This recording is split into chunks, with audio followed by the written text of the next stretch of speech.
Bueno, bendecido día para todos, bendecido día del Señor. Vamos a comenzar con una breve oración pidiendo al Señor que nos hable por medio de su palabra. Amado Padre, queremos agradecerte por este tiempo que podemos escuchar tu palabra. Señor, te pedimos que nos enseñes, que nos instruyas, que talles y grabes tu palabra en la tabla de nuestro corazón para que la hagamos carne propia. Que estemos dispuestos a escucharte, deseosos de conocerte y entenderte más y más. Confórmanos cada vez más a la imagen de nuestro Señor Jesucristo y que estemos prontos para, no solo para oír tu palabra, sino sobre todo para ponerla por obra y hacerla carne propia. Por Jesucristo nuestro Señor. Amén. Bueno, continuamos con la segunda y última parte de esta pequeña serie sobre diezmos y ofrendas en la iglesia. La vez pasada hablamos de el diezmo de los pobres. Y hoy vamos a hablar de los diezmos, las ofrendas y el sostén del ministerio de la iglesia. Es decir, que vamos a hablar de el uso de los diezmos para mantener los gastos de la iglesia, aparte de lo que vimos la vez pasada de el sostén de los necesitados de la iglesia. Vamos a hablar puntualmente de cómo con nuestros diezmos y ofrendas podemos sostener el ministerio de la iglesia. Anoche tuvimos unos invitados en casa y jugamos un juego de mesa al final. Está muy bueno. Es parecido al juego del Uno, es con cartas. También sirve para arruinar amistades. Me encantan esos juegos así de competencia con las cartas. Se llama el emperador o el imperio, algo así. El emperador creo que es si mal no recuerdo. Y hay varias cartas que tienen que ver con cosas que hace un imperio, como recaudar impuestos. Está buena esa parte porque lo fundís a todos con eso. Pero me llamó la atención que una de las cartas era diezmo. A los dos nos sorprendimos cuando apareció esa carta. Y claro, después pensando, en realidad, el diezmo, uno de los tantos diezmos de la Biblia, y que se aplicó por mucho tiempo, no solamente en Israel, sino también en Europa en la época medieval, era un impuesto eclesiástico y que, bueno, como todo impuesto había que pagarlo, ¿sí? En el caso del diezmo en los tiempos del reino de Israel era un impuesto del templo, ¿sí? Por así decirlo. Pero luego, ya en la era cristiana, en la Europa medieval, había un impuesto eclesiástico que era el diezmo. Es interesante y tiene mucho que ver con lo que vamos a hablar hoy. Pero vamos a comenzar leyendo un pasaje bíblico, uno de los tantos, porque en realidad este tema los vamos a analizar viendo varios pasajes bíblicos, como un recorrido a lo largo de la Biblia. Pero vamos primero con un pasaje que tiene que ser clave, el más claro de todos de los que hablan sobre este tema, y es 1 Timoteo capítulo 5, versículos 17 y 18. Como sabrán, 1 Timoteo, las cartas de 1 y 2 Timoteo y la carta de Tito son cartas pastorales. Es decir, el apóstol Pablo está escribiendo a líderes de la iglesia, ¿sí? A personas que tienen el rol de dirigir, de pastorear y hacer de obispos en las iglesias. Y en 1 Timoteo 5, 17 al 18, dice algo sobre los ancianos de la iglesia en relación con el sostén económico para ellos, o el sostén material. Así dice 1 Timoteo capítulo 5 versículos 17 y 18. Los ancianos que gobiernan bien sean tenidos por dignos de doble honor, mayormente los que trabajan en predicar y enseñar, pues la Escritura dice: no pondrás bozal al buey que trilla. y digno es el obrero de su salario. Así dice la palabra de Dios. Como vemos claramente en este pasaje, ya en el Nuevo Testamento vemos con total claridad que la iglesia debe sostener a sus ancianos materialmente, ¿sí? Especialmente a los que se dedican a la enseñanza, ¿sí? Es para entender un poco esto, los ancianos del pueblo de Dios, los ancianos de la congregación, no necesariamente, si bien son todos pastores, pero no necesariamente se dedican todos a tiempo completo a las actividades pastorales. Hay una división de tareas, puede que algunos se dediquen más a lo que es la predicación y la enseñanza, a la figura del pastor que uno más conoce, ¿no? Mientras que los otros ancianos, si bien siguen siendo pastores y también pueden predicar y enseñar, quizás no es la tarea a la que más se dedican, sino quizás cumplen otras tareas como ancianos de la iglesia. Por eso es que acá habla de a los ancianos que gobiernan bien, especialmente a los que enseñan, ¿sí? Pero está hablando de todos los ancianos, de todos los pastores. Todos ellos deberían ser sostenidos materialmente por la iglesia que congregan. Por una cuestión muy simple, están trabajando. Ese es su trabajo. Y como dice la Escritura, el obrero es digno de su salario. Es una cuestión muy lógica, no hay mucha vuelta que darle. Y sinceramente, teniendo un pasaje bíblico tan fácil como este, yo podría terminar el mensaje acá y listo. O sea, no hay mucha vuelta que darle. Pero a veces surge la duda con respecto, bueno, ¿esto qué significa? A la hora de aplicarlo. Y ahí es donde viene la complicación. A la hora de aplicarlo, se pone un poco más compleja la situación. Y una pregunta es, bueno, ¿esto a la hora de aplicarlo implica usar diezmos? ¿Implica simplemente otro tipo de ofrendas? No el diezmo. Hay iglesias más jóvenes en el tiempo, iglesias evangelicalistas modernas, que han hecho del diezmo algo estricto que se debe aplicar y los pastores son sostenidos prácticamente con el diezmo, ¿sí? Otras iglesias, la mayoría de las iglesias evangélicas históricas, sostienen que el diezmo no es una obligación. Entonces está ese debate, bueno, ¿qué hacemos con el diezmo? ¿Lo damos, no lo damos? A los ancianos de la iglesia hay que sostenerlos con el diezmo o con lo que se pueda recaudar de las ofrendas. ¿Deben tener un sueldo fijo o no? ¿Qué se hace? Muchas preguntas que surgen. A eso sumémosle la situación particular de cada iglesia en el contexto en el que esté. No es lo mismo una mega iglesia en Estados Unidos que una iglesia pequeña en Saldán. O sea, no es la misma economía ni a palos. Entonces, tenemos que entender también cómo aplicar la Escritura a los contextos particulares de cada iglesia. Pero para eso entonces uno tiene que ver, bueno, qué enseña la Biblia, qué principios nos enseña y ver cómo aplicar esos principios a nuestra situación específica. Pero veamos primero un recorrido, por así decir, histórico y bíblico de la ofrenda del diezmo a lo largo de la historia del pueblo de Dios, ¿sí? Como les contaba la vez pasada, en realidad el diezmo es un tipo de ofrenda. Usualmente hacemos esta distinción entre diezmo y ofrendas, pero el diezmo es un tipo de ofrenda en la Biblia. De hecho, es un tipo de sacrificio, a decir verdad. Hay uno de los diezmos que es un sacrificio. Todos los demás diezmos que aparecen en ella son también ofrendas. Entonces, cuando se habla de ofrendar este diezmo en la Biblia, ¿qué desarrollo vemos a lo largo de la Biblia?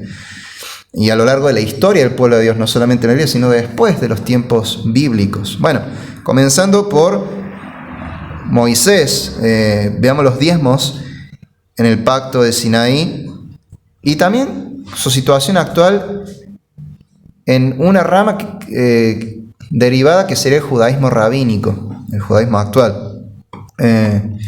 Vamos primero a Deuteronomio, capítulo 14.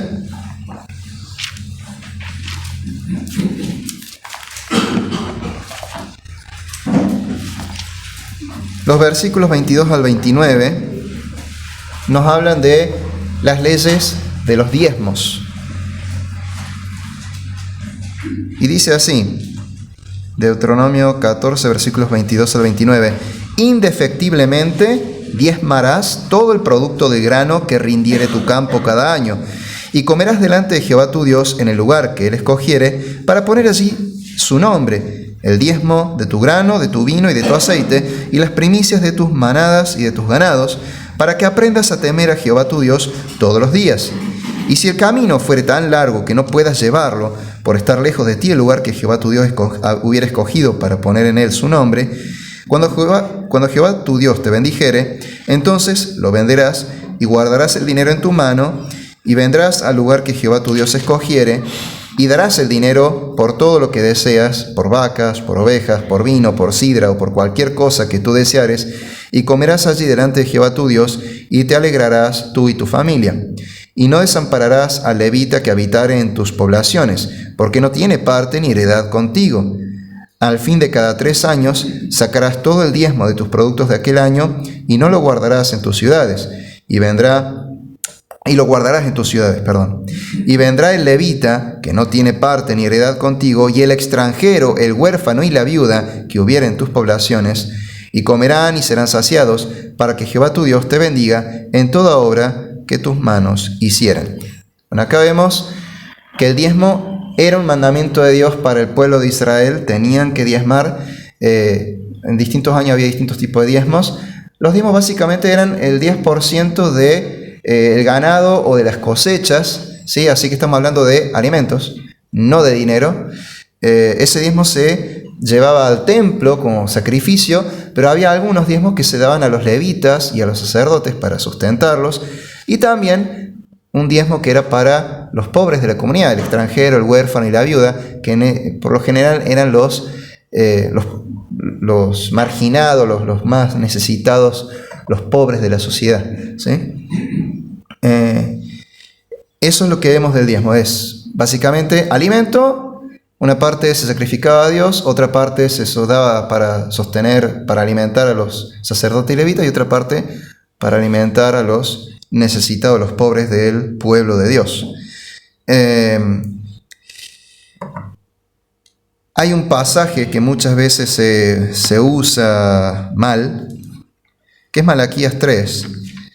Y vamos a ver ese pasaje porque justamente tiene que ver con esto mismo.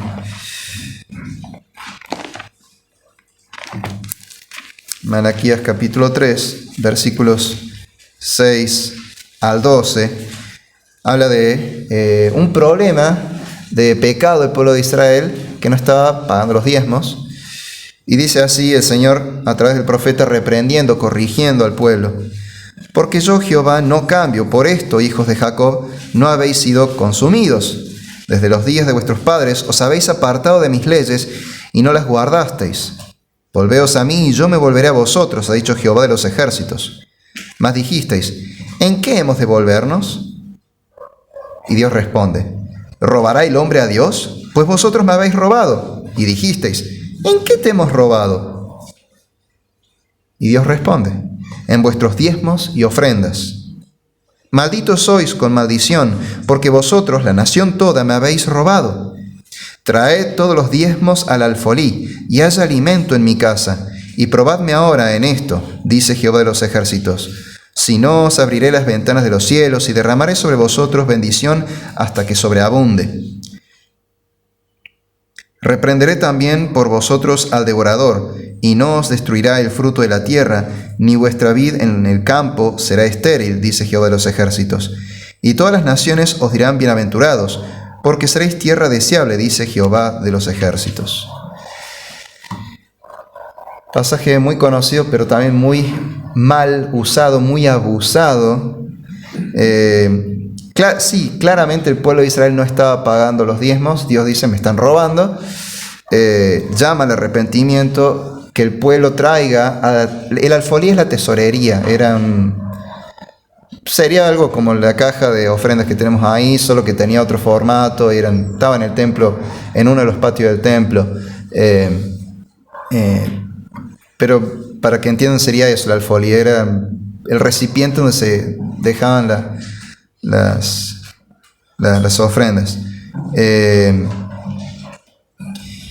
Y yo exhorto a su pueblo a cumplir con la ley de los diezmos y ofrendas. Pero fíjense que acá habla de comida. Dice, traed los diezmos al alfolí y haya alimento en mi casa. Está hablando de estos diezmos y ofrendas que eran esos alimentos que se llevaban, ya sea para sacrificar o para sostener a los sacerdotes y levitas o para ayudar a los necesitados. Entonces, acá un detalle importante es que no está hablando de dinero. No obstante, todo cuesta plata. Y hay que entender algunas cosas, cómo funcionaba el sistema de los diezmos y ofrendas en el antiguo Israel, y qué pasó después no solo de terminado el pacto de Sinaí, sino además después de la destrucción del templo, porque todo esto cambió incluso para el pueblo judío en la actualidad. En los tiempos del reino de Israel, en los tiempos bíblicos, los sacerdotes recibían parte de los sacrificios y ofrendas que se realizaban en el sagrado templo. Como recién decían, eran parte de los animales sacrificados y también de los granos de las ofrendas vegetales. Los levitas, es decir, el resto de la tribu Leví, los que no se dedicaban al sacerdocio, sino los demás levitas que cumplían otras labores, ellos también recibían un diezmo para su manutención. Pero el pueblo de Israel está organizado de tal manera que, además de esta cuestión de alimentos, había una cuestión financiera que tenía que ver con el mantenimiento de los sacerdotes y levitas. Por ejemplo, ciertos beneficios o privilegios que tenían ellos.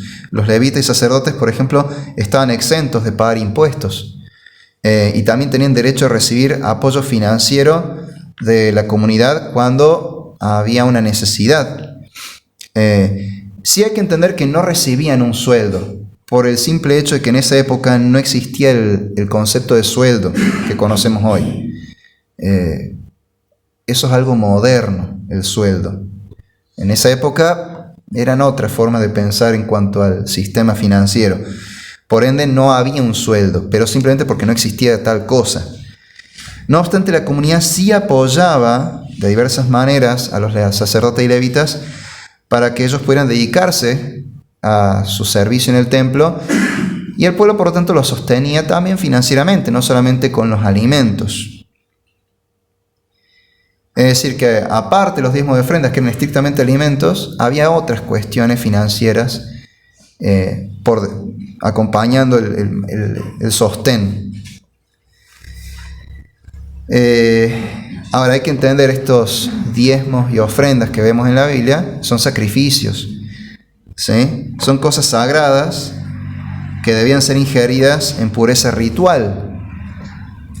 Al no haber un sagrado templo en Jerusalén hoy, además del hecho de que todos estos sacrificios apuntan al sacrificio perfecto de Cristo, y si Cristo ya cumplió con ese sacrificio, los sacrificios previos ya no tienen continuidad, de pronto estos diezmos y ofrendas pierden sentido. Pero aún sí, suponiendo que tuviesen sentido, que continuaran, suponiendo que por alguna extraña razón tuviesen que continuar, no se podría porque no hay un templo en Jerusalén. ¿Qué hacen los judíos hoy?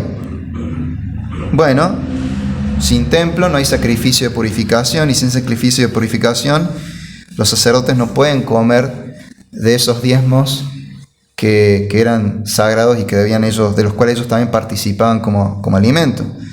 En la actualidad lo que se hace, entonces, simplemente los judíos en cualquier sinagoga lo que hacen es separar un equivalente al diezmo, pero en dinero, y se les suele donar como una donación a los levitas de la comunidad, que se dediquen a estudiar y a enseñar, ¿sí? A veces se les da como una especie de pago simbólico, como un honor, a modo de recuerdo de lo que se le daba antes a los levitas y sacerdotes en el pasado. A su vez,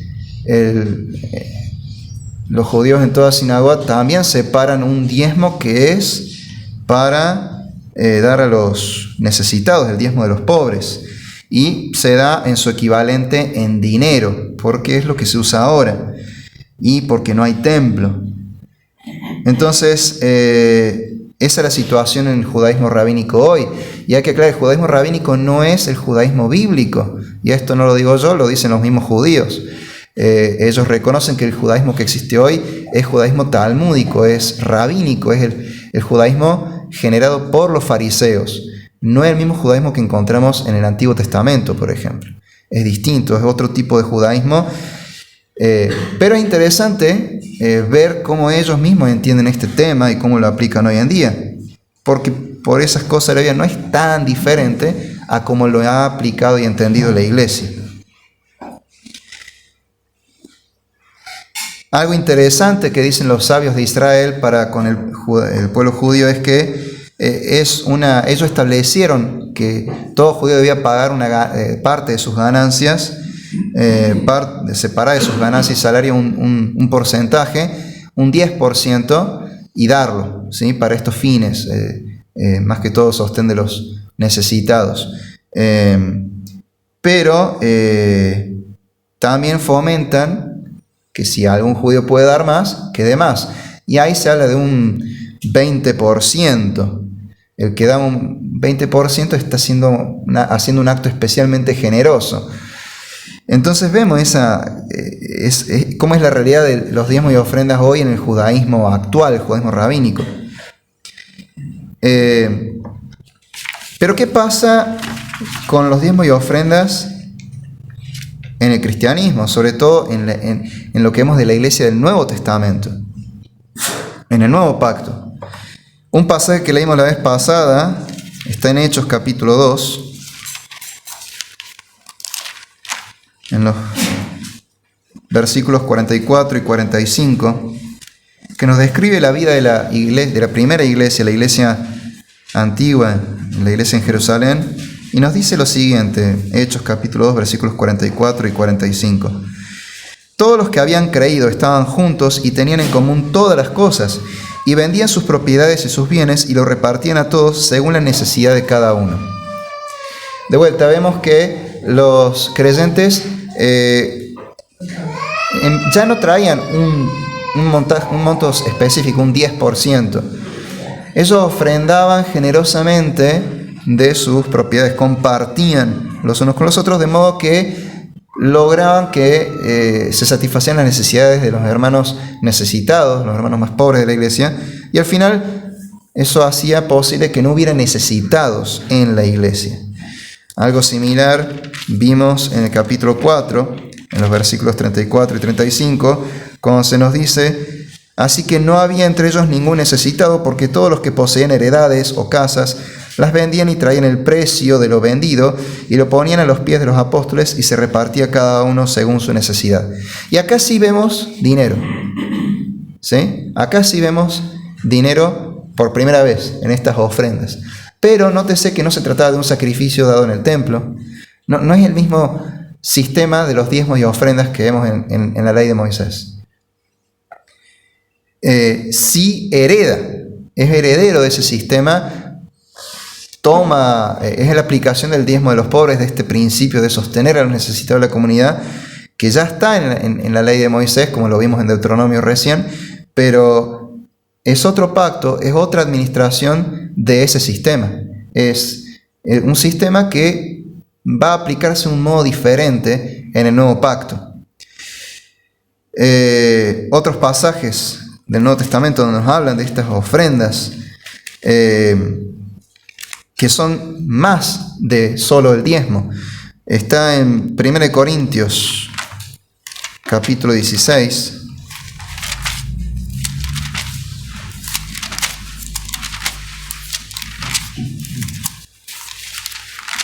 Versículos 1 al 3. En cuanto a la ofrenda para los santos, haced vosotros también de la manera que ordené en las iglesias de Galacia. Cada primer día de la semana, cada uno de vosotros ponga aparte algo según haya prosperado, guardándolo, para que cuando yo llegue no se recojan entonces ofrendas. Y cuando haya llegado, a quienes hubiereis designado por carta, a esto enviaré para que lleven vuestro donativo a Jerusalén. ¿Sí? Está hablando de una situación particular, una necesidad en la iglesia en Jerusalén, y estas iglesias de Grecia estaban ofrendando para ayudar a los hermanos necesitados en Jerusalén. Y vemos toda una organización. El domingo, el primer día de la semana, cuando se reunía el pueblo para escuchar el Evangelio y profundizar en la enseñanza de los apóstoles, se recogían estas ofrendas. Vemos todo ya un sistema más organizado. Y vemos, de vuelta, una conciencia muy clara de ayudar a sostener a la iglesia, en este caso a los necesitados. Otros pasajes están en 2 Corintios, capítulo 8, los versículos 11 al 15. 2 Corintios 8, 11 al 15. Ahora pues llevad también a cabo el hacerlo, para que como estuvisteis prontos a querer, así también lo estéis en cumplir conforme a lo que tengáis. Porque si primero hay la voluntad dispuesta, será acepta según lo que uno tiene, no según lo que no tiene. Porque no digo esto para que haya para otros holgura y para vosotros estrechez, sino para que en este tiempo, con igualdad, la abundancia vuestra supla la escasez de ellos, para que también la abundancia de ellos supla la necesidad vuestra, para que haya igualdad, como está escrito: el que recogió mucho no tuvo más, y el que recogió poco no tuvo menos. Vemos un principio fundamental acá, que en la iglesia cada uno da según sus posibilidades. Eso modifica mucho la idea que por ahí algunos han enseñado mal con respecto a que tenemos que dar el 10% sí o sí, y el problema está en que ¿qué pasa si yo no llego al 10%? Acá Pablo es muy claro, cada uno dé según sus posibilidades, según lo que tenga. Y Dios va a hacer posible que no haya necesitados. El que da más, el que recoge mucho no va a tener más, el que recoge poco no va a tener menos. ¿Sí? Cada uno da según sus posibilidades. Ese es el principio que vemos en el Nuevo Testamento, en las iglesias del Nuevo Testamento. Si ahí nomás, en el capítulo 9, los versículos, bueno, es un pasaje medio largo, pero versículos 6 al 15 nos dice: pero esto digo, el que siembra escasamente también segará escasamente, y el que siembra generosamente, generosamente también segará. Cada uno dé como propuso en su corazón, no con tristeza ni por necesidad, que también se puede traducir como por obligación, porque Dios ama al dador alegre. Y poderoso es Dios para hacer que abunde en vosotros toda gracia, a fin de que teniendo siempre en todas las cosas todo lo suficiente, abundéis para toda buena obra, como está escrito: repartió, dio a los pobres, su justicia permanece para siempre. Está hablando del justo. El justo es el Salmo 112. El justo se caracteriza porque es generoso y reparte y da a los necesitados. El que da semilla al que siembra y pan al que come, proveerá y multiplicará vuestra sementera y aumentará los frutos de vuestra justicia, para que estéis enriquecidos en todo, para toda liberalidad, o sea, para toda generosidad, la cual produce por medio de nosotros acción de gracias a Dios. Porque la administración de este servicio no solamente suple lo que a los santos falta, sino que también abunda en muchas acciones de gracias a Dios. Pues por la experiencia de esta ministración glorifican a Dios por la obediencia que profesáis al Evangelio de Cristo, y por la liberalidad, la generosidad de vuestra contribución para ellos y para todos. Asimismo, en la oración de ellos por vosotros, a quienes aman a causa de la superabundante gracia de Dios en vosotros. Gracias a Dios por su don inefable. ¿Qué está diciendo acá? Primero, ya que cada uno va a dar según sus posibilidades, tampoco es que aprovechemos y seamos tacaños. Demos generosamente. El que siembra escasamente, recoge escasamente. El que siembra generosamente, recoge generosamente. Lo que está diciendo, muchachos, no aprovechen esto para ocasión para pecar y no ayudar a nadie. O sea, sean generosos. Dios quiere que sean generosos. Así como Cristo fue generoso con nosotros al darse a sí mismo por nosotros, sean generosos con sus hermanos. El justo da generosamente. Y Dios, a su vez, va a sostenerlo y bendecirlos para que no estén en necesidad de ustedes, pero también puedan además seguir bendiciendo a otros. Eso es lo que está diciendo acá Pablo en este pasaje. Pero además nos dice algo importantísimo. El ofrendar para sostener a los necesitados de la iglesia sirve también para la gloria de Dios. No solamente ayuda a edificar a la iglesia al ayudar a los hermanos, sino que redunda en gloria para Dios, porque esos hermanos van a agradecer la ayuda de la iglesia misma, el sostén, el cuidado de la iglesia, dando gloria a Dios. Entonces, cuando nosotros ofrendamos, nuestro acto es un acto que provoca, lleva a otros a que bendigan el nombre de Dios. En cierta ocasión, un hermano estaba en necesidad, estaba sin trabajo, y por una situación salió que varios nos enteramos, y se acerca un hermano en secreto, digamos, mientras los otros estaban distraídos charlando después de otros temas, se acerca un hermano y le da, medio que escondidas, un sobre con buena plata. Y este hermano que está en necesidad, primero conmovido, pero también un poco con timidez, dije, no hace falta, gracias. Y el hermano que estaba dándole eso dijo, no me prives de bendecir el nombre de Dios. Porque claro, ese acto lleva a que el otro hermano, el que ha recibido esa ayuda, dé gloria a Dios. No solamente es un agradecimiento al hermano que le ofrende, en realidad es más que todo agradecer a Dios, que movió un corazón para ayudarlo.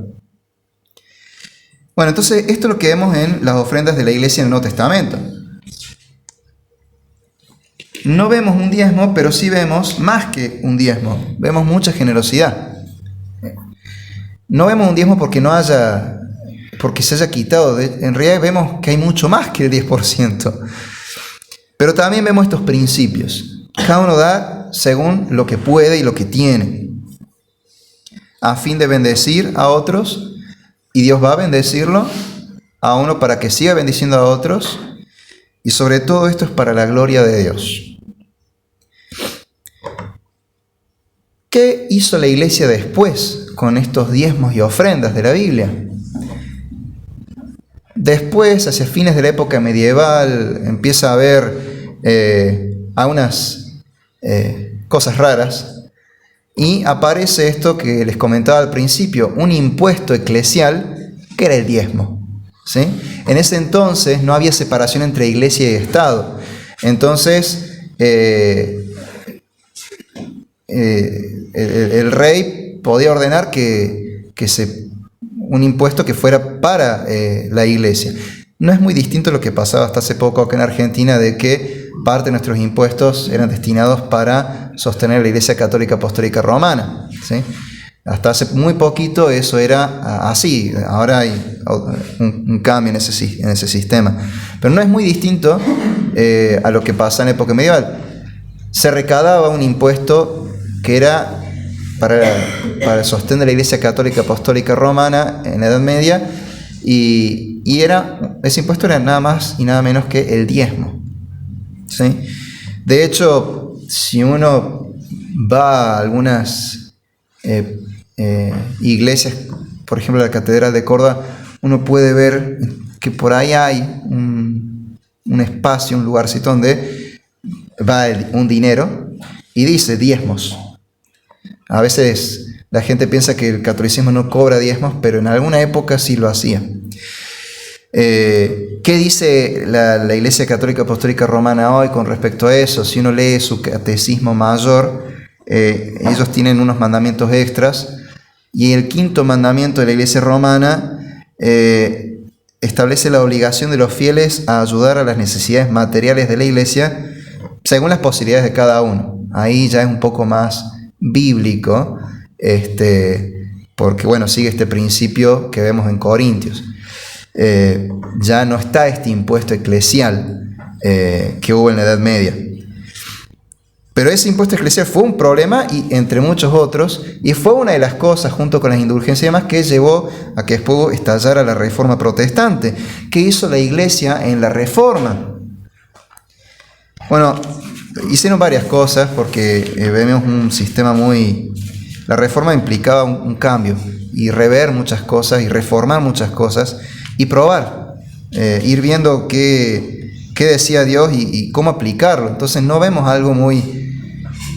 vemos varias cosas.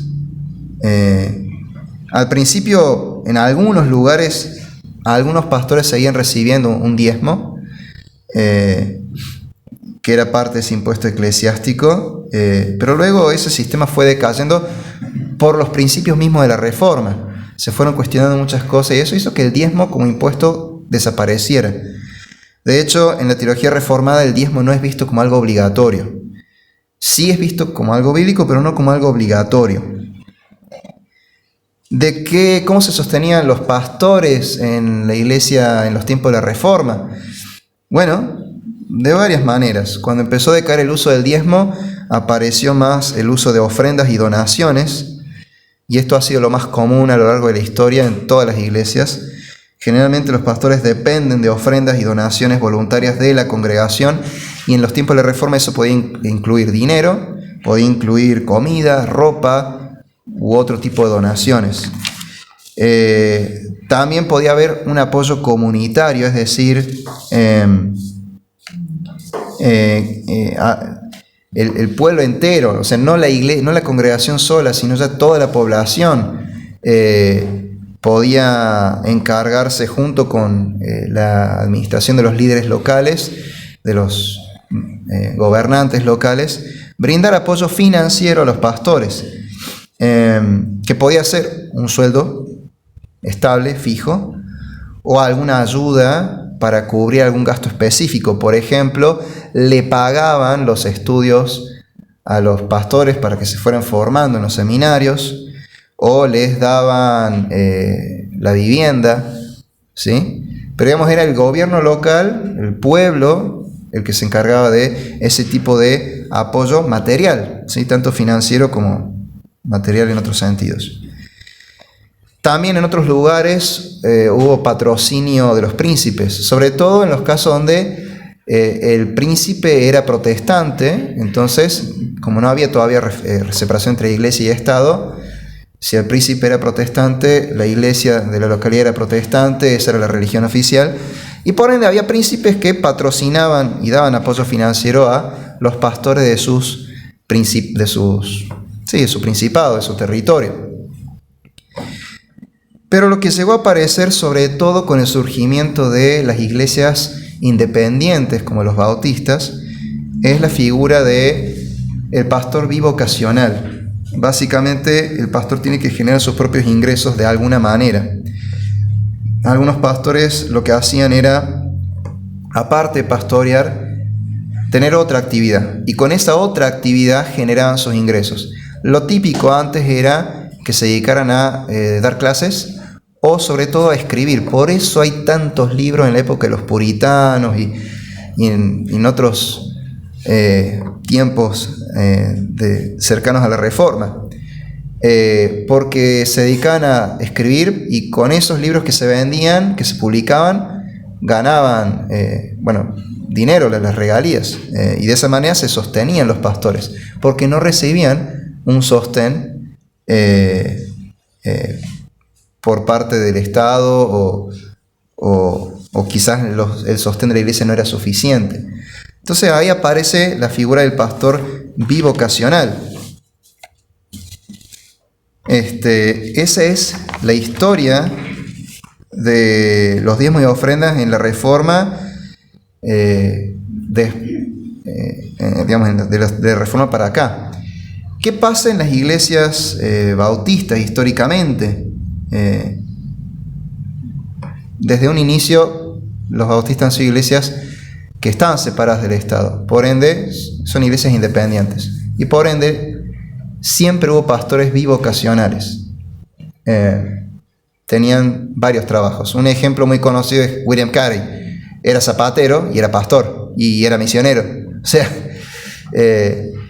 y yo la verdad que admiro cómo el tipo, mientras arreglaba los zapatos, se ponía a estudiar griego, latín y no sé qué otras cosas más, y estudiaba la Biblia, y hizo todos sus estudios teológicos mientras arreglaba zapatos y el libro adelante, estudiando.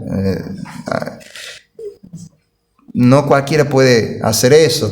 Hoy lo veo difícil para un pastor a eso, pero bueno, en esos tiempos así comenzó. Los primeros pastores bautistas eran bivocacionales y a su vez recibían algo, lo que se podía, de ofrendas voluntarias. Ya para el siglo XVIII tenemos los primeros sueldos para pastores en las iglesias bautistas. Para los siglos XIX, que hubo un crecimiento muy grande de la iglesia bautista en el mundo, las iglesias empezaron a ser tan numerosas que podían organizarse mejor financieramente, y eso llevó a que empezaron a hacerse un poco más estructurado el sistema del sostén pastoral, y ya aparece no solamente un sueldo fijo, sino también otros beneficios. En el siglo XX ya se empieza a hablar de jubilación para pastores, de cobertura médica para pastores. Como vemos, hay un desarrollo que se da junto con un desarrollo histórico de cosas que pasaban en el mundo laboral también. Pero vemos que ya no se cobraba un diezmo. No quiere decir que el diezmo sea antibíblico. Y acá tenemos que ver cuál es la postura, tanto reformada como bautista, del tema del diezmo y de las ofrendas en general. El diezmo es visto como bíblico, ¿sí? No es antibíblico, es bíblico. Y tiene una especie de continuidad en el nuevo pacto, aunque diferente. Es decir, no fue anulado por el nuevo pacto. No es que yo no voy a dar más el diezmo porque el nuevo pacto me lo prohíbe. Simplemente no es obligatorio darlo. Y si yo quiero dar el diezmo, puedo. Esa es la postura tanto reformada como bautista. El diezmo entonces es bíblico, tiene cierta continuidad, pero no es obligatorio. Pero sí es una expresión de gratitud y amor a Dios. Yo doy en respuesta porque Dios me ha bendecido. Yo, en gratitud a Dios y como una expresión de amor a Dios, doy diezmo, ofrenda, lo que sea. El 10%, el 20%, lo que pueda. Según este principio, que es una ofrenda voluntaria, generosa, pero también debemos ser flexibles en la aplicación. Como leímos en Corintios, cada uno dé según lo que pueda, según lo que tenga. Entendiendo cuál es el propósito de los diezmos y ofrendas en el nuevo pacto, que son 3: sostener a los pobres de la iglesia, sostener el ministerio de la iglesia y promover la obra de Dios por el mundo. Entonces vamos a ver varios pasajes que nos muestran lo que Dios ordena con respecto a el sostén financiero del ministerio de la iglesia. Y ahí vamos a ver cómo aplicar esto de los diezmos y ofrendas. Ya entendemos que el diezmo no es obligatorio, pero tampoco fue anulado, lo podemos seguir dando si queremos. Pero también vamos a ver otras cosas más del propósito del sostén del ministerio de la iglesia. Como ya hemos visto, en Deuteronomio aparece esta idea de que hay que sostener a los ministros de la palabra. En su momento eran levitas y sacerdotes. Hoy son pastores. El principio bíblico está, como leímos en Timoteo, los ancianos de la iglesia deben ser sostenidos por la iglesia. Pero también debemos entender que este diezmo y ofrenda son sombras de algo que iba a venir, que se cumple en Cristo. Vamos a Hebreos capítulo 9.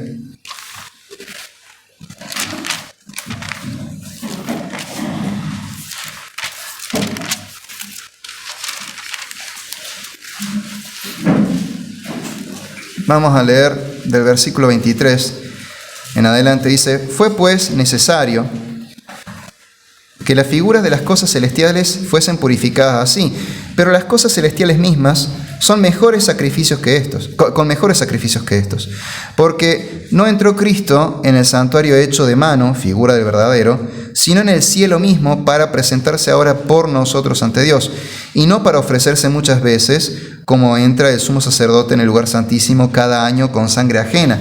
De otra manera le hubiera sido necesario padecer muchas veces desde el principio del mundo, pero ahora, en la consumación de los siglos, o sea, en el cumplimiento del tiempo, se presentó una vez para siempre por el sacrificio de sí mismo para quitar de en medio el pecado. Y de la manera que está establecido para los hombres, que mueran una sola vez y después de esto el juicio, así también Cristo fue ofrecido una sola vez para llevar los pecados de muchos, y aparecerá por segunda vez sin relación con el pecado para salvar a los que le esperan. Porque la ley, teniendo la sombra de los bienes venideros, no la imagen misma de las cosas, nunca puede, por los mismos sacrificios que se ofrecen continuamente cada año, hacer perfectos a los que se acercan. De otra manera, cesarían de ofrecerse, pues los que tributan este culto limpios una vez no tendrían ya más conciencia de pecado. Pero en estos sacrificios cada año se hace memoria de los pecados, porque la sangre de los toros y de los machos cabríos no puede quitar los pecados. Por lo cual, entrando en el mundo dice: sacrificio y ofrenda no quisiste, mas me preparaste cuerpo. Holocaustos y expiaciones por el pecado no te agradaron. Entonces dije: he aquí que vengo, oh Dios, para hacer tu voluntad, como en el rollo del libro está escrito de mí.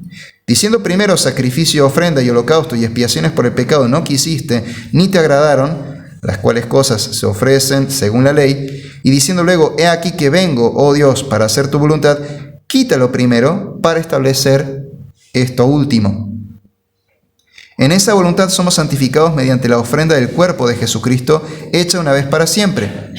Y ciertamente todo sacerdote está día tras día ministrando y ofreciendo muchas veces los mismos sacrificios que nunca pueden quitar los pecados. Pero Cristo, habiendo ofrecido una vez para siempre un solo sacrificio por los pecados, se ha sentado a la diestra de Dios.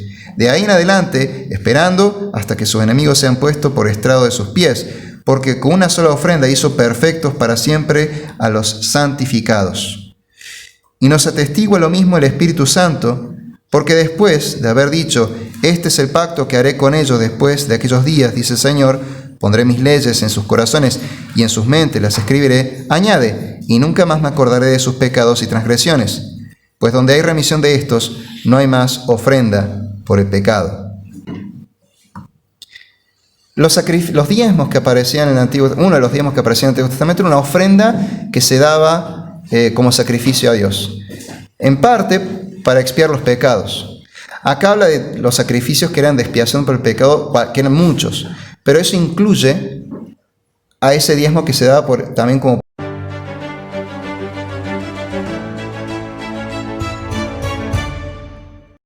pecado.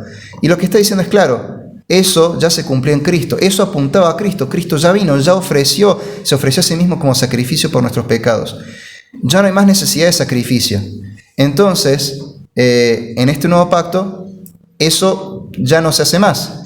Ahí vemos cómo entonces el diezmo, que una parte se sacrificaba y otra parte se daba para sostén de los sacerdotes, desaparece.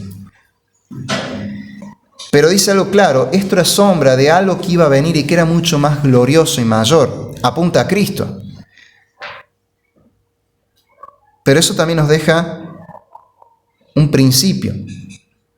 Si el diezmo era parte de la sombra de lo que iba a venir, y lo que iba a venir era mucho más glorioso y más grande,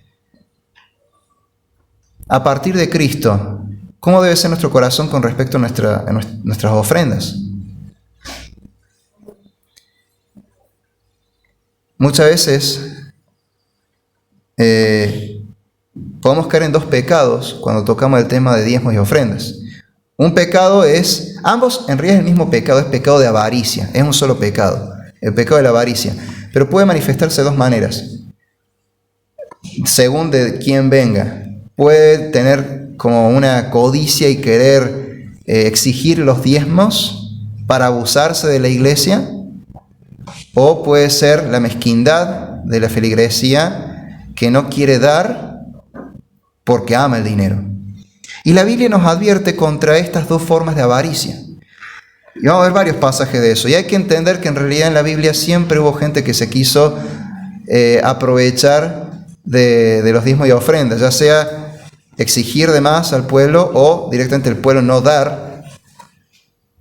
Siempre hubo este problema, no es algo de la iglesia hoy. Lo vamos a ver que en la Biblia, en el Antiguo Testamento, ya aparecen cosas así.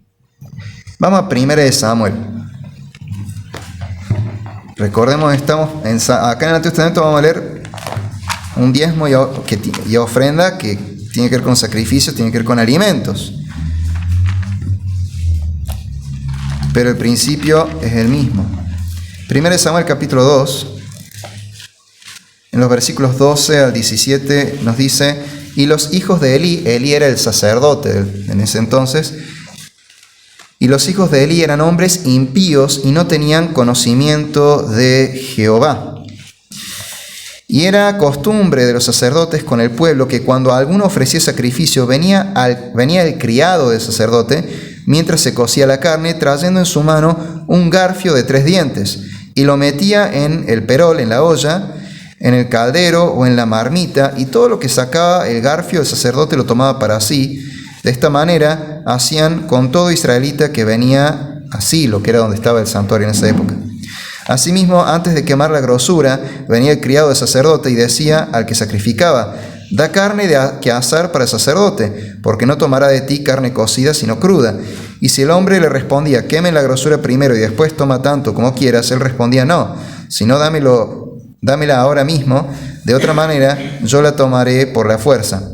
Era pues muy grande delante de Jehová el pecado de los jóvenes, porque los hombres menospreciaban las ofrendas de Jehová. Y unos versículos más adelante, en el 22 al 25, dice: pero Elí era muy viejo y oía de todo lo que sus hijos hacían con todo Israel, y cómo dormían con las mujeres que velaban a la puerta del tabernáculo de reunión. Y les dijo: ¿por qué hacéis cosas semejantes? Porque yo oigo de todo este pueblo vuestros malos procederes.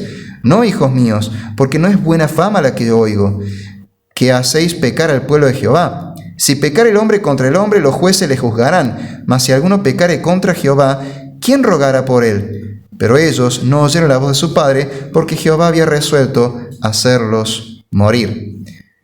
Vemos que estos sacerdotes se quedaban con más de estos sacrificios, encima con partes que le correspondían a Dios. La grosura, todo eso se sacrificaba para Dios, no era para el sacerdote. Pero ellos se quedan con eso y más. No es muy distinto a algunos pseudo pastores que se quedan con más de lo que deberían de las ofrendas de la iglesia. O sea que ya vemos que algo así ya pasaba. Y digo esto porque a veces hay hermanos que por ahí dicen: bueno, no hay que diezmar, no hay que ofrendar. El pastor a los sacerdotes levitas se los sostenía con alimentos. A los pastores hay que darles alimentos. Bueno, hay un problema. El pastor no va a poder pagar los impuestos de su casa y sostener a su familia con alimentos, salvo que los venda. Pero aparte de eso, vemos en el Antiguo Testamento que ni aún dando alimentos se evitaba este abuso del diezmo y de las ofrendas y de los sacrificios. O sea que el problema estaba en el corazón, y el ser humano es siempre el mismo pecador. ¿Qué nos dice el Nuevo Testamento sobre este mismo pecado del abuso de los ministros de la palabra? Ya no sacerdotes y levitas, sino pastores. Vamos a 1 Pedro, capítulo 5, versículos 1 al 4.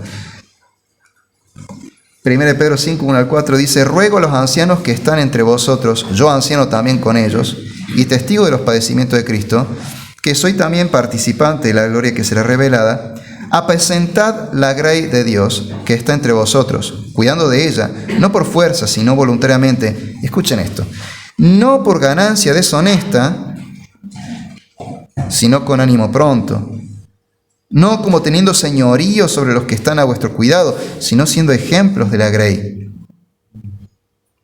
Y cuando aparezca el príncipe de los pastores, vosotros recibiréis la corona incorruptible de gloria.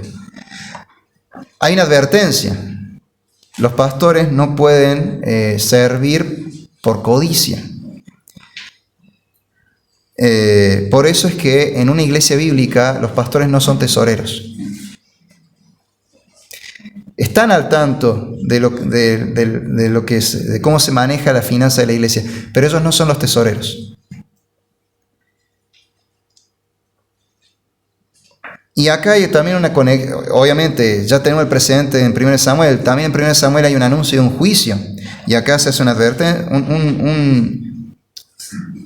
no sería una advertencia, pero también un anuncio bueno, decir, bueno, así como Dios va a juzgar a los que se abusaban, como los hijos del sacerdote Eli, Dios, Cristo, el príncipe de los pastores, va a bendecir a los pastores que ejerzan bien su pastorado y no lo hagan por ganancia deshonesta ni por autoritarismo, ¿sí? Es como la contracara, pero si está eso positivo, quiere decir que está lo negativo. Dios va a juzgar a los malos pastores que obran por ganancia deshonesta, ¿sí? Es el mismo principio. Dios nos advierte contra este pecado, que en definitiva es la avaricia. Y Colosenses capítulo 3, versículos 5 al 7 nos dice: haced morir pues lo terrenal en vosotros, fornicación, impureza, pasiones ordenadas, malos deseos y avaricia, que es idolatría. Cosas por las cuales la ira de Dios viene sobre los hijos de desobediencia, en las cuales vosotros también anduvisteis en otro tiempo cuando vivíais en ellas. La avaricia es un pecado y es una forma de idolatría, porque estamos adorando al dinero. Cristo lo dijo en el Sermón del Monte: no pueden servir a Dios y a Mamón, a las riquezas. Entonces nos advierte contra la avaricia. Ahora, esto es una advertencia que va tanto para los ministros de la palabra, pero también para la iglesia en general, porque también la iglesia puede ser tacaña y no ofrendar por avaricia, o sea, por idolatría, por amor al dinero. ¿Qué nos dice 1 Timoteo? En esta epístola pastoral, Pablo nos dice en 1 Timoteo capítulo 6, versículos 9 al 10: porque los que quieren enriquecerse caen en tentación y lazo, y en muchas codicias necias y dañosas, que hunden a los hombres en destrucción y perdición, porque raíz de todos los males es el amor al dinero, el cual, codiciando a algunos, se extraviaron de la fe y fueron traspasados de muchos dolores. Advierte a los hermanos en general, diciendo: guarda con este amor al dinero, puede hacer que nos lleve por mal camino y nos destruya. Nos lleva a la codicia. Y ya hemos leído, pero vamos a repasar el pasaje de Malaquías, capítulo 3, versículos 8 y 9. ¿Robará el hombre a Dios? Pues vosotros me habéis robado. ¿En qué te hemos robado? En vuestros diezmos y ofrendas. Maldito soy por maldición, porque vosotros, la nación toda, me habéis robado. O sea, vemos que en todos estos pasajes, tanto en el Antiguo como en el Nuevo Testamento, que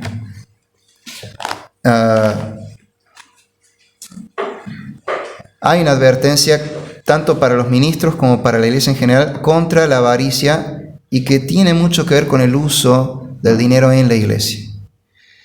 Y esto es muy importante porque en este gran debate de si hay que diezmar o no hay que diezmar, muchas veces las respuestas son pecaminosas. El que dice hay que diezmar generalmente es un pastor que quiere vivir chupándole la sangre a la iglesia.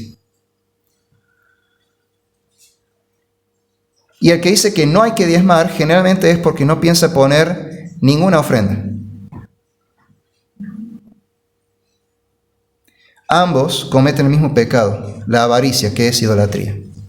Y ambos están pecando, ambos le están robando a Dios. Y ya vimos que Dios esto se lo toma muy en serio y juzga. Pero vemos un principio eterno en esto, lo que nos enseña la Biblia sobre los diezmos y ofrendas. Acompáñenme a 1 Corintios. Vamos de vuelta al capítulo 9. Estos principios que vamos a ver son los principios que subyacen, que le dan fundamento a los diezmos de ofrenda del Antiguo Testamento que le dan sentido a cómo se debe administrar en el Nuevo Pacto y por ende son los principios que vamos a aplicar nosotros como iglesia. 1 Corintios capítulo 9, versículos 13 al 14. ¿No sabéis que los que trabajan en las cosas sagradas comen del templo y que los que sirven al altar del altar participan? Así también ordenó el Señor a los que anuncian el Evangelio que vivan del Evangelio. Hace un paralelismo entre los sacerdotes y levitas que eran sostenidos con estos diezmos y ofrendas, y en este caso los apóstoles y todos los ministros de la palabra en el nuevo pacto, que también deben ser sostenidos por la iglesia. ¿Sí? No es lo mismo, ya no hay más levitas, no hay más sacerdotes, pero vemos que hay cierta continuidad, solo que cambia la administración, la forma de aplicarlo en el nuevo pacto. Pero el principio es el mismo. El pueblo de Dios debe sostener a sus ministros. En el antiguo pacto, en la ley de Moisés, en el pacto de Sinaí, el pueblo sostenía con diezmo y ofrenda a los sacerdotes y levitas. En el nuevo pacto en Cristo, la iglesia sostiene con sus ofrendas y con sus donaciones a sus ancianos. Como ya leímos también en 1 Timoteo, la iglesia debe sostener a los ancianos, especialmente los que se dedican a la enseñanza y a la predicación. Son dignos de doble honor. La frase doble honor es una expresión de la época para decir son dignos de un salario. Y más adelante lo deja claro, el obrero es digno de su salario. Los ancianos están trabajando. No es ad honorem, no es un favor. Están trabajando, sirviendo a la iglesia. Y como todo trabajo, deben recibir su justa remuneración. Otro principio lo encontramos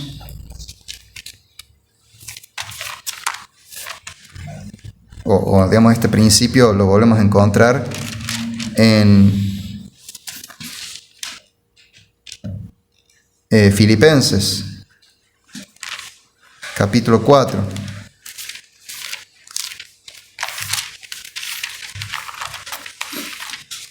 En realidad vemos un caso particular. Filipenses capítulo 4. Vemos este principio siendo aplicado en algo muy concreto, muy tangible. Filipenses 4, versículos 10 al 20 nos dice: en gran manera me gocé en el Señor de que ya al fin habéis revivido vuestro cuidado de mí, de lo cual también estabais solícitos, pero os faltaba la oportunidad. No lo digo porque tenga escasez, pues he aprendido a contentarme cualquiera sea mi situación. Sé vivir humildemente y sé tener abundancia. En todo y por todo estoy enseñado, así para estar saciado como para tener hambre, así para tener abundancia como para tener necesidad. Todo lo puedo en Cristo que me fortalece. Sin embargo, bien hicisteis en participar conmigo en mi tribulación.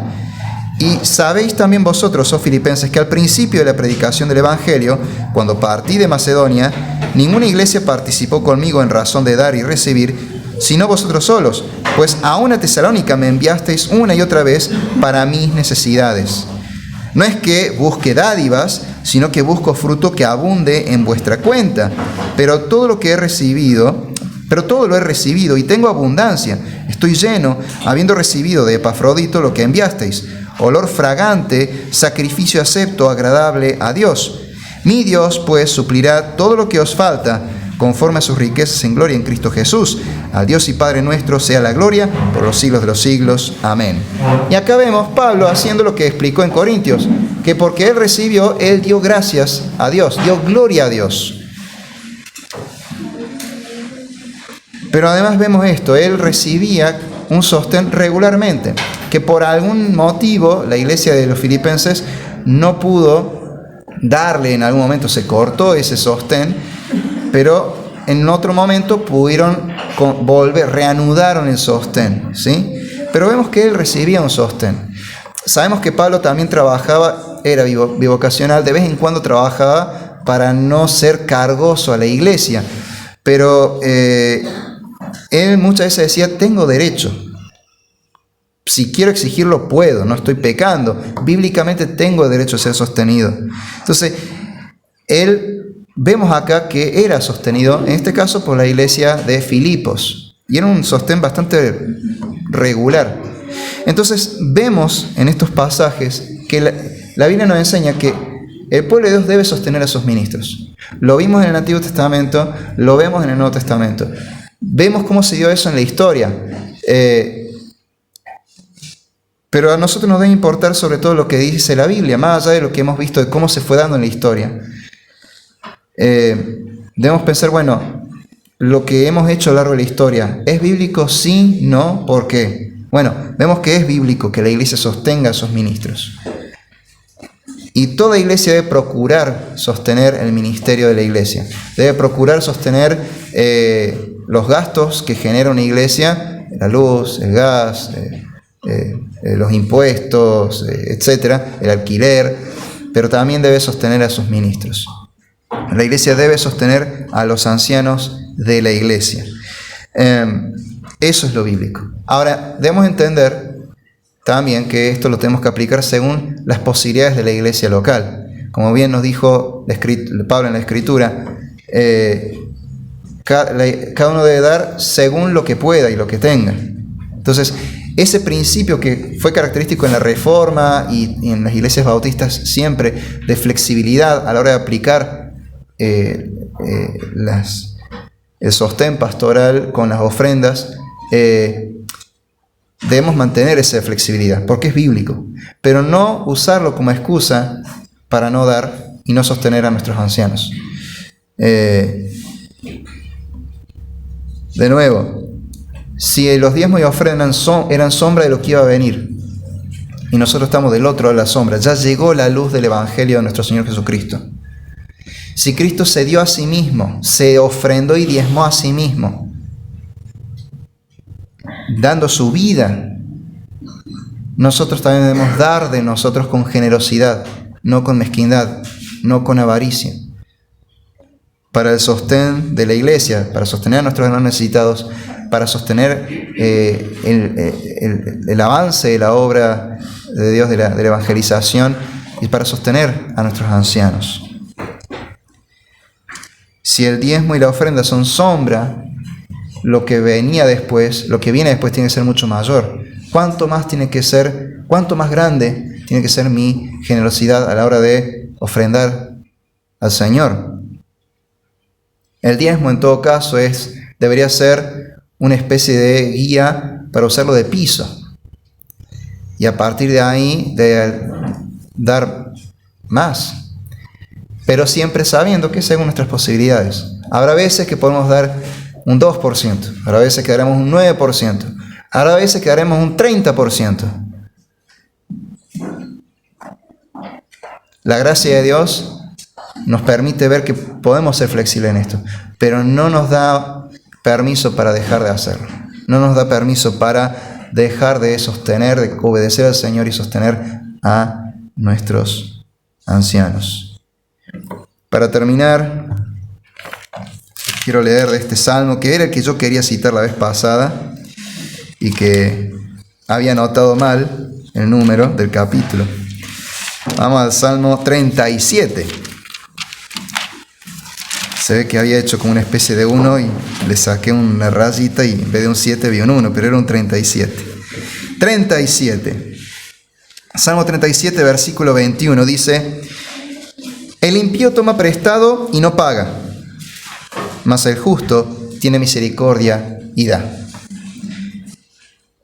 El impío es tacaño, ama el dinero, idolatra el dinero, le sirve a Mamón, a las riquezas. El impío toma prestado y no paga. Es como una sanguijuela, dame, dame, pero nunca da. El justo tiene misericordia y da. Y si estamos en Cristo, si nos hemos arrepentido de nuestros pecados y hemos creído en Jesucristo, si en verdad Él nos ha limpiado de todos nuestros pecados, entonces nos ha hecho justos. Y si somos justos, hagamos lo que dice el Salmo: el justo tiene misericordia y da. Demos para el sostén de la iglesia, según nuestras posibilidades, pero no dejemos de dar, no dejemos de sostener el ministerio de la iglesia. Oremos. Amado Padre y Señor nuestro, te queremos agradecer porque primeramente tú te hiciste el sacrificio más grande al dar el diezmo y la ofrenda perfecta que es Cristo mismo, dando su vida por nosotros para salvarnos. Señor, si ese es tu corazón y queremos tener ese mismo corazón, ese sentir que hubo en Cristo y estar dispuestos a dar sacrificialmente, con un amor sacrificial, dar para ayudar a nuestros hermanos necesitados, dar para sostener a los ancianos de la iglesia, dar para sostener la obra de la iglesia, el ministerio de la iglesia, porque entendemos que esta es tu voluntad. Tu palabra es clarísima y no podemos negar que dice otra cosa. No podemos decir que dice otra cosa. No podemos negar lo que dice tu palabra con tanta claridad. Señor, perdona muchas veces cuando somos codiciosos, avaros, mezquinos y amamos el dinero, cometemos esa idolatría y no ofrendamos debidamente, con un corazón alegre, con generosidad, o no ofrendamos directamente. Señor, perdónanos porque a veces te hemos robado. Señor, pon en nosotros ese corazón que hubo en Cristo y estemos dispuestos a dar de nosotros para sostener tu obra, Señor. Glorifícate en nuestras finanzas, Señor. En nuestras finanzas como personales, como familia y como iglesia. Que todo sea para edificar tu iglesia y para dar gloria a tu nombre. En el nombre de Jesús te lo pedimos. Amén. Amén.